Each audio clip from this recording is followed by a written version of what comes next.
What's up guys, and welcome back to the channel. And after a wait which seems to have lasted an eternity, I'm finally going to be taking a look at some Wave 2 Transformers Earthrise figures. And what better character to start off with, none other than Arcee herself. I know that this was definitely the figure out of this wave that I was most looking forward to. However, unfortunately, I've got to say straight away at the beginning of this review, this is definitely a mixed bag of a figure. She's probably one of the weakest out of this new wave of deluxes for Earthrise, which is so unfortunate as I know many of you were really looking forward to her. So to begin with, here we have Arcee in her very cool stylized looking sports car mode. Very G1 accurate, to be honest. I think that this perhaps would have fitted better into the Siege toy line rather than Earthrise, as I haven't seen anything in real life that looks or resembles anything like this. But nonetheless, I think she looks super cool. I do think that the shade of pink that they've used here for the plastic is a great shade. It definitely doesn't look too bland and it doesn't look too plasticky either. And I think all the white paint apps are super cool. One thing to note is that I did accidentally knock her fin section here at the back and it did fall off, and seeing as it's very small and only made out of transparent plastic, I have been unable to locate that. So that is definitely something to be cautious of, and is such a shame as now it leaves a huge gaping hole in the back. But you can see she's got a super nice looking Autobot insignia there at the front, and I think that her vehicle mode looks very sleek, especially here at the front. It gets ever so slightly larger towards the rear end. And you can see here, you can see where her robot mode legs do in fact stick out. You can take some blast effects here and just peg those on to the back. I think that these ones look quite nice to make it look as if though she's zooming across the battlefield, which looks super cool. And inside we also have some nice interior detailing, such as some seats and also some detailing there on the desktop. So you've got the steering wheel as well as some detailing there on the dashboard. So that's super cool. She does roll really nicely as well. She does roll really smoothly if you get her transformed properly. Everything clears really cool, and you can see that she does have transparent blue plastic there for the wheels, the same type of plastic which is used here for the gun. If you do store the gun, it does slightly protrude out from the underneath of the figure, although you can probably just set this off to the side if you wish for a more cleaner look. And just taking a look at how she looks under there, you can see that she really is a shell former, as the entire robot mode is just displayed here, and literally the whole vehicle mode is her backpack, which is something that unfortunately I do have a problem with, which I'll showcase throughout this review. Just for a quick comparison, here we have Earthrise Arcee compared next to another Fembot from the War for Cybertron trilogy, that being Chromia, and I think that these two look really awesome with one another. Of course, this is the Netflix version, so it's slightly more grubbier than Earthrise, but I think that these look really cool. And seeing as Arcee follows a very stylized approach to her vehicle mode, I don't think that these two look too out of place when paired next to one another. So super cool. I'm just looking forward to them releasing a Netflix version of Elita 1. That'll be really interesting to see. And then comparing her to her IDW self, which in my opinion is actually the better figure. I'm going to say that straight away. I do think the older version does carry off the Arcee look a lot better than this version, and this one just feels a lot better. The plastic feels firmer. This one definitely feels a lot cheaper, which isn't following suit with some of the other figures. Most of the War for Cybertron figures feel incredibly durable, really well built. This one is definitely on the more flimsy and feels almost like a KO, which once again is very unfortunate. But just giving you a side perspective, you can see that the newer version is definitely more or less the same size as the previous version. Just comparing them, they are literally exactly the same size. I just think that this version looks slightly more interesting, a little bit more dynamic. This one's probably more G1 accurate, but this one to me I just think carries off this stylized look to her vehicle mode a lot nicer. And even on this one, the molded and detailing is more defined, whereas on this one some of the details are slightly lost due to them being of a smaller scale. And I also do like the windshield on this one as well when compared to the windshield on this one. And then when you flip them under to the underside, this one definitely has a more involved transformation than the rather simplistic transformation on the more updated Earthrise Arcee. And for a quick Siege and Earthrise size comparison, here we have the newly released Earthrise Arcee compared next to some other Autobots in her vehicle mode. So you can see here that she definitely is one of the more traditional sized deluxes, especially when compared here next to the smallest deluxe, that being Cliffjumper, and then bringing in Ironhide, who is one of the largest deluxes. You can see that while she's smaller than Ironhide, she still is definitely a very substantial size. So in vehicle mode, she definitely feels and looks like a deluxe class, and I think that she does scale really nicely with the rest of the team. Unfortunately, she doesn't fit into the trailer due to her rear section being ever so slightly bigger. So you can see here it is very slender towards the top and then becomes a lot larger towards the back, and it is this back section that does stop her from going into the trailer, more specifically these tabs here, which do prevent her from fitting all the way in. But nonetheless, I think she looks awesome next to the rest of the Autobots. Now, getting down to Arcee's transformation, as stated previously, it is actually one of the more simplistic Earthrise figures that I've taken a look at as of late. However, the only problem I really have with it is that due to the small pieces and due to this figure being made out of a slightly more cheaper feeling plastic, it does make you really feel as if though you're going to break certain parts. And seeing as some of these panels are so small, it can be really difficult as to how you maneuver them around certain areas. So to begin with, what I recommend doing is just unpegging her legs. So just bringing them around, and then you're just going to want to untab where her thigh section is. It does tab into this tab here, so just lift that section up and repeat the same process here for this side. So just lift that up. The arms can stay under there. Rotate the thighs around so that we can get the legs in the proper orientation. And even here you can see that she literally has got the whole vehicle mode on her backpack, which is so unfortunate. I just wish that they could have found a way to have distributed the parts better. Perhaps if they could have engineered some parts into the chest, much like the IDW version, I think that greatly would have amplified the figure's look. But nonetheless, what you're going to do now is just take her body and pull it away. It is pegged in via this section, which will plug into a circular port. So just untab that, and then utilizing a double hinge joint, you're just going to want to rise this section up. Now, I have seen some comments about this figure in regards to the parts forming aspect, and this is actually better than the cliff jumper. This doesn't necessarily need to parts form, much like the cliff jumper did. You can transform this figure with the backpack fully attached, and it does indeed transform along with the rest of the figure, which is nice. But when you see how big the backpack is, I'm sure that that will cloud your judgment. So what I recommend doing is just very gently pulling away from the body, as you don't want to detach the backpack, and then just lifting this section up, and then flipping to the underside. You can see that there is a bracket section. You're going to want to take this white section and just wriggle it so that you can push that down to allow for some clearance. And then now what we'll do is take this section here and just pull this section back, and repeat the same process here. So pull this out, pull this down, and then this will just sit flush along her backpack. We can then take this, collapse that in, and then these just snap into place. And then with this, you just want to rotate all of this around, and you can see two tabs here and here that will plug onto two slots on her back.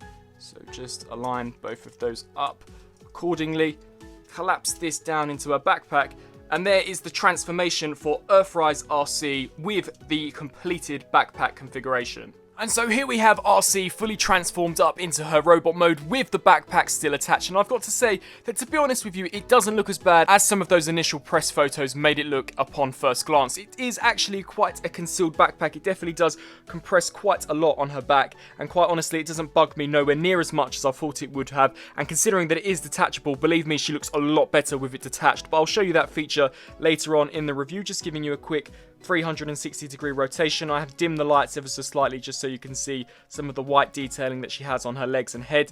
You can see that while she does have a huge backpack, I think that they've nailed the rest of the proportions. The actual robot mode looks fantastic, and I really think that's what Hasbro were going for with this figure.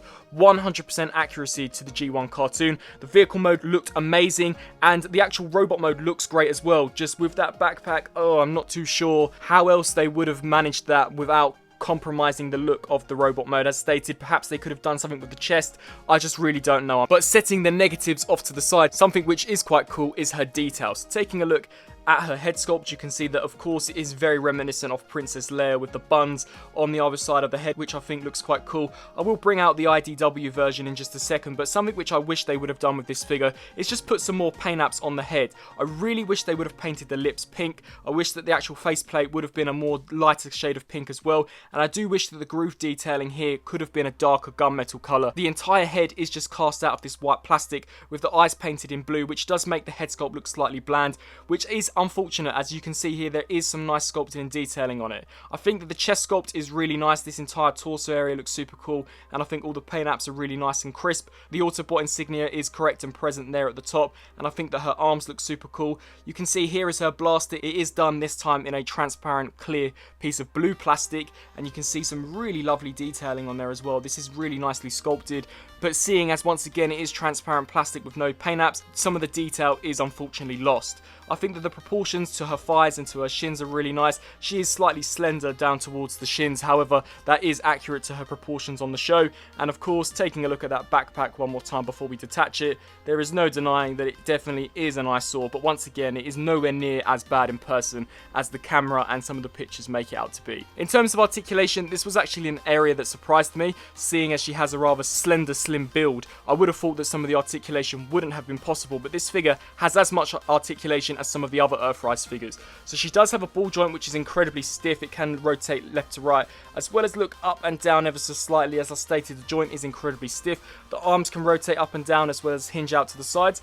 full 360-degree rotation here at the bicep with a well over 90-degree bend here at the elbow. Seeing as this is a single hinge, I think it accomplishes a great range of motion. Her hands are in fact hinged forwards and backwards. She does have waist articulation, which allows her to rotate the full 360. Her legs can kick forwards that far as well as back to that far. She can do the split. She can rotate here at the upper thigh. However, that is mainly due to help align her in vehicle mode when you transform her. She does also have a rotation joint here at the thigh, and due to transformation she's got double joints here for the knees, allowing for a fantastic range of motion. However, due to the backpack it is slightly compromised.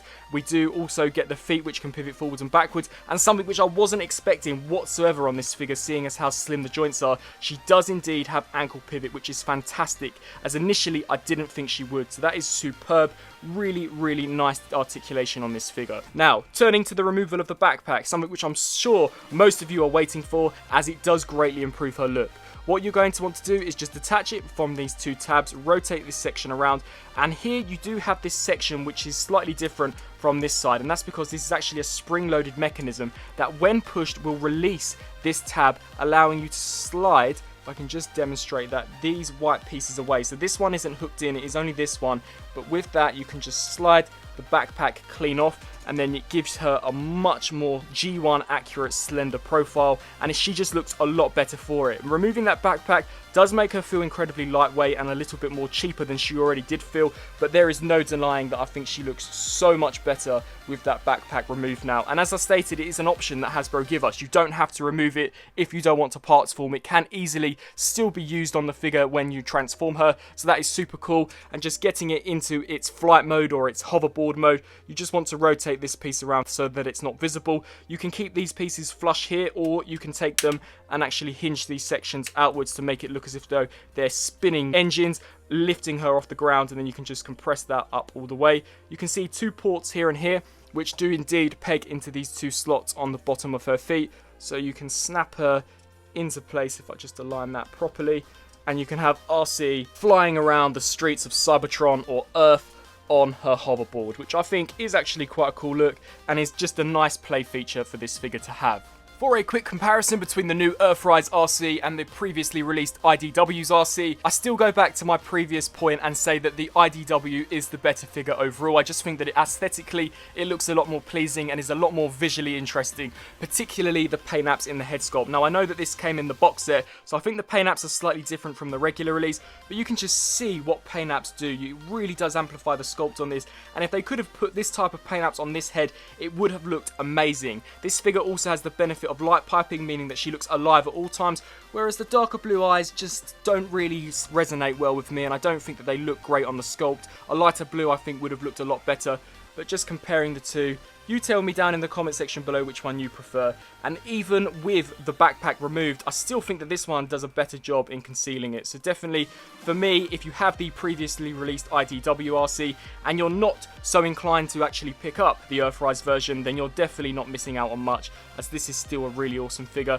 And I actually think that this figure's blaster is better looking than the blaster that we get here for the Earthrise version. For a very quick Autobot size comparison, here I have Arcee along with some of the other Earthrise and Siege figures, and you can see here that the scale that Hasbro are doing with this new line, I think looks awesome. I think that the scale here between her and Springer is fantastic. I really do like the scale here between Cliffjumper, Arcee, and I think that Arcee and Chromia look awesome. As stated, I cannot wait for them to do an Elite 1 so that we can have a trio of fembots from our War for Cybertron trilogy. So overall, despite the figure's flaws, I still think that she definitely looks great alongside some of your other Earthrise and Siege figures. So that was my review on the newly released Transformers Earthrise Deluxe Class Arcee. As you can probably tell from this review was a mixed bag, and that is really my thoughts on this figure. It is a mixed bag. I think that there are some really good points about this figure, but then there are just some bad points that really do detract points in my opinion. I think that for the most part, her vehicle mode looks super awesome, very G1 accurate, and I do like the interior detailing. However, I do wish that some of the sculpting and detailing was slightly more crisp, much like it was on the original IDW version. I also wish that the small fin on the back of the vehicle mode could have been held in a lot more securely. I have no idea why Hasbro didn't glue that into place. It literally just popped clean off, and it is so annoying as I cannot find it anywhere, so definitely be cautious of that. that. The transformation you saw was incredibly simplistic. However, due to how small she is and due to the lack of clearance, it does make the transformation rather frustrating, and I do wish that perhaps it could have been slightly more involved. Perhaps if they would have actually transformed the main figure itself and didn't just sit the shell of the car on her back, that could have made for a more enjoyable experience. The robot mode itself looks quite nice, it's very clean, although when you take into account the backpack, that is when things really do get rather ugly. But I do like the fact that you can transform this figure without parts forming, so you can transform it without removing any of the pieces, something which you couldn't do on the Earthrise Cliff Jumper. So it is nice that they do give you the option with this release. It isn't integral that you parts form in order to transform her, which I think is super cool. And you can see here, you can have some fun with actually utilizing her backpack as a jet, and I'm probably only ever going to keep this figure in her robot mode. And like this, I think that this is probably one of the best representations we've ever gotten for Arcee. I just think that as a whole, the IDW version looks a lot better and does the character of Arcee a lot more justice. Her articulation is great, and I think that the sculpted in detailing is quite nice as well. It just would have been nice to have had some additional paint apps. So that was my overall thoughts. I really hope that you enjoyed this review on the newly released Earthrise Arcee. If you did, please let me know down in the comment section below. Also, be sure to let me know whether or not you're thinking of adding this figure to your collection, or if you have the previously released IDW Arcee, whether or not you'll be sticking with that. I hope you enjoyed this video, and until my next video, I'll see you then. Thanks for watching.